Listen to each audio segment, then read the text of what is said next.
The next part we're going to look at is the frame guide. The frame guide is in millimeters.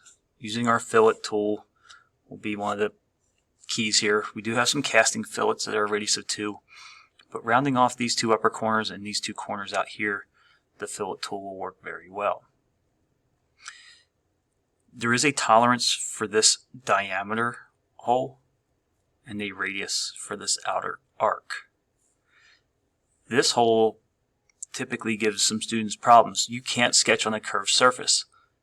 If I have a flat surface, I can sketch on it and then use my cut, push, pull to create it. I can actually cut these two 10mm holes and this 5mm hole at the same time by cutting in both directions. This is something that you do have to manually select to cut in both directions. So we will take a look at that. We will change the material and machine it. After all of that, the biggest problem is that the center of these two arcs that are concentric is 51mm from the back edge. It is not on a midpoint. Half of 107 is 53.5, not 51. So let's take a look at this one. This one's in millimeters. So we will change our units. And I would suggest starting on the front plane. Rectangle for the base material, for the upper material, and by sketching two circles, I have the arcs. Add some dimensions. An overall length of 107, an overall height of 41, 11 across the top, 11 for the base material thickness. The distance from the center of the circle from the back edge is 51. Since I am dimensioning diameter, since I have a complete circle, I need to double the radius. So 30 times 2 is 60, which you can manually input. And this diameter does have a tolerance between 38.1 and 37.97. Whole numbers are easier to input. 38 is within tolerance. This is a push-pull function to create the overall width, which for this one is 48. By using your fillet tool and rounding these two corners off that are the same radius, I will then find the centers to these concentric drilled holes that are 10mm. This radius is 13. Since I'm using the fillet tool, I'll round these two corners off at this time, and these two have a radius of 6. I do have a flat surface here. I also have a flat surface on the bottom, which if you sketch on the bottom you can cut in one direction, but I want to show how you can cut in two directions. So if I go to sketch some circles on this surface, if I reference this arc, I will get the concentric circle. I'm getting the designation that they are concentric. There's my concentric.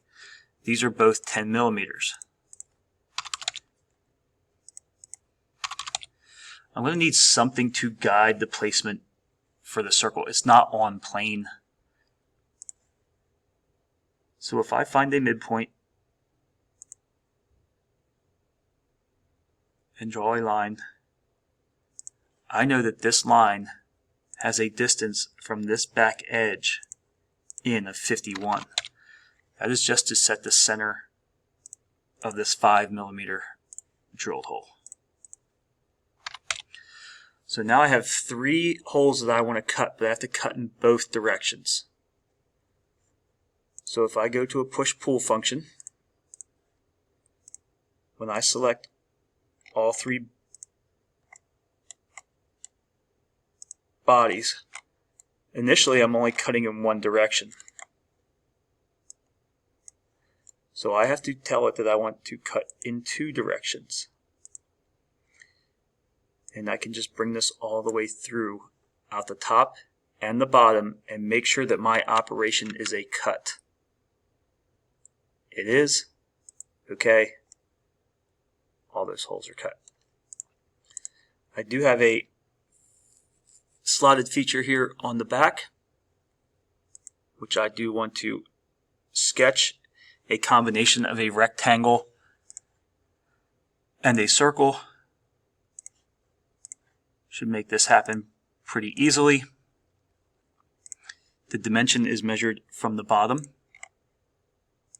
at 25, and the overall width is 13. I can take the width here, or I can set the diameter for the circle at 13.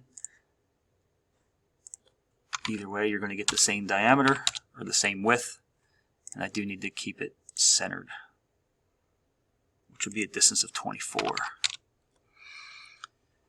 When you go to cut this material, just make sure that you are not cutting into this arc. And I am now ready to add my casting fillets. There are 3 of them at a radius of 2. The material, talked about that hatch pattern, is a form of cast iron. So set your material first. I should put this in my favorites. Let's put it in our favorites. If I select this material and right click, I can add it to my favorites. Since most of these are going to be cast iron, I now have cast iron in my favorites folder. I don't have to keep browsing through that long list of materials. We're going to change the appearance. Do the same for this one.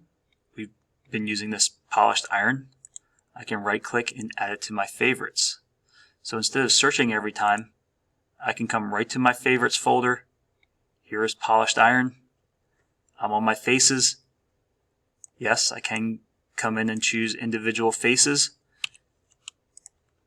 but it could save you a little bit of time if you shift and select a few surfaces.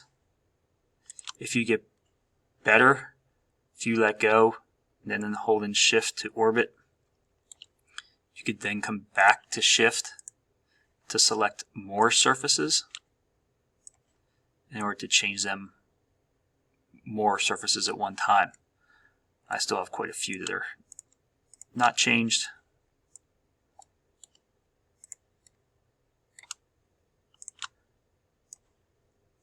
I'm just going to hit the couple that are remaining.